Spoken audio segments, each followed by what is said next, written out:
uma análise histórica demonstra com facilidade que o Novo Testamento, no caso os 4 evangelhos, eles têm uma confiabilidade histórica acima de muitos escritos do passado. Eu vou utilizar aqui para esse vídeo 3 livros básicos, 2 sobre a opinião de alguns doutores da área e um antigo só para fazer uma comparação, o livro do Eusébio de Cesareia. O primeiro argumento que eu quero utilizar aqui é a questão histórica. Você pode confiar nos evangelhos quanto fonte histórica pelo próprio texto. Por exemplo, aqui na página 43 do livro do Lee Strobel, ele está aqui numa entrevista com Craig Blomberg. Ele afirma nessa página o seguinte: Atos, o texto do Atos no caso, Atos termina aparentemente sem uma conclusão.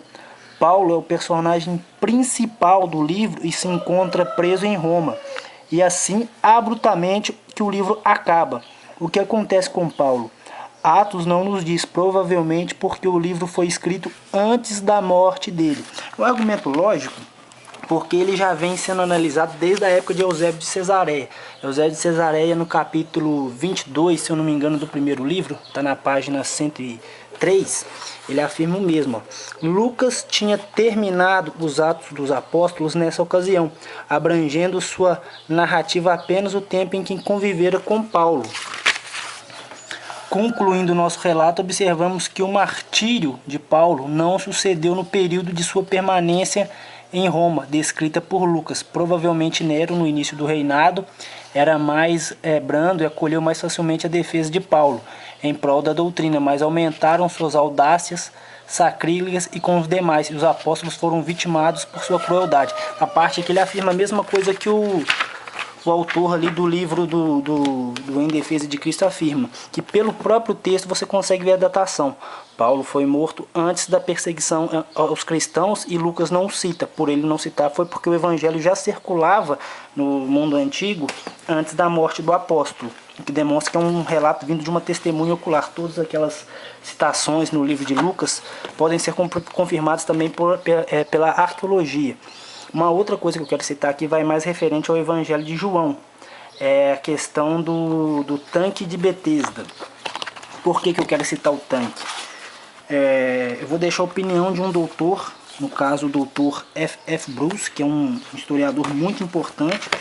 No livro Merece Confiança no Novo Testamento, ele diz o seguinte sobre o tanque de Betesda. O tanque de Betesda, descrito em João 5, foi localizado na região nordeste da cidade velha de Jerusalém.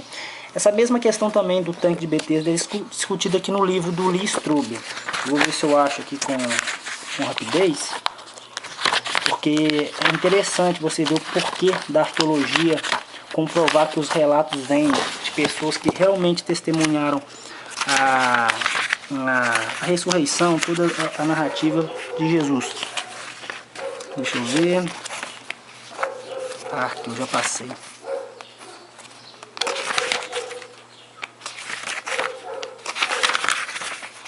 Aqui. Olha lá, o tanque de Betesda de Siloé, citado em João 9, o poço de João 4:1, provavelmente, não, onde é que está? Aqui, perdão, é uma página antes, na página 130. Olha lá.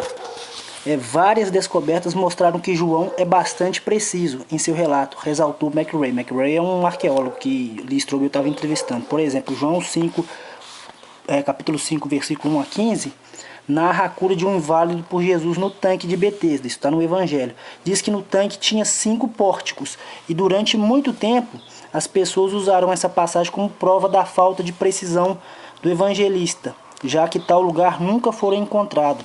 Há pouco tempo foram feitas escavações no tanque de Betesda, que está cerca de 12 metros abaixo da terra, e foram de fato encontrados 5 pórticos, ou seja, 5 pavilhões ou passagens com colunas, exatamente como descritos por João.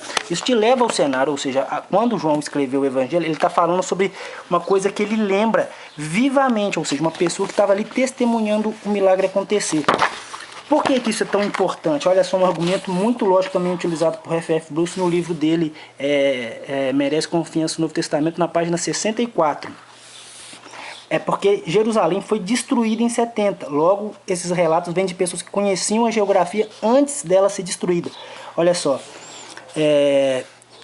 fixando a localização de certos lugares na cidade com precisão de quem deve tê-la conhecido bem antes da sua destruição em 70 depois de Cristo. Isso é muito, muito, muito forte e muito lógico. Então, você, através desses dois exemplos rápidos que eu dei, você pode ter certeza de uma coisa. Tem outros, tem muitos exemplos. Isso aí você teria que estudar a questão da arqueologia bíblica. Tem muitos outros exemplos que eu podia citar sobre Lucas, sobre cada um dos evangelistas. Lendo outros relatos antigos, por exemplo, Suetônio, Flávio José, e confrontando, para você ver que está ali consolidado num tempo histórico. Mas esses dois exemplos que eu peguei aqui é só para dar uma amostra e para dar certeza que os evangelhos, eles vieram sim de pessoas que conheciam não só a geografia, mas estavam ali testemunhando aquilo que aconteceu, do que foi narrado em relação a Cristo. Muitas pessoas têm ceticismo, mas quando elas olham o Novo Testamento de um ponto de vista histórico, não tem como negar que aqueles relatos são tardios. Eles são de pessoas que realmente conheciam Cristo e vieram de pessoas que estavam ali próximas ao movimento cristão. É só isso.